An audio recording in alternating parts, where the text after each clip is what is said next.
marami sa inyo yung nai-stress, masakit ang likod. Ayan. Kailangan nyo din naman guys yung marelax. Hindi naman pwedeng lagi kayong nai-stress, di ba? So kung mag-i-invest na lang kayo, doon na sa marerelax kayo. Kaya nga nung natanggap ko to, umiiyak ako. Kasi nga kailangan ko to sa katawan ko. Lagi ako nagpapamassage siya, totoo lang.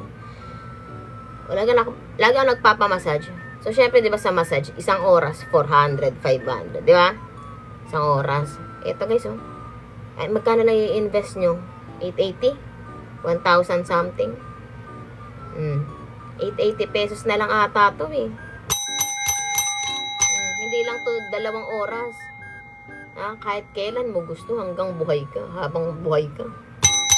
Ayan o.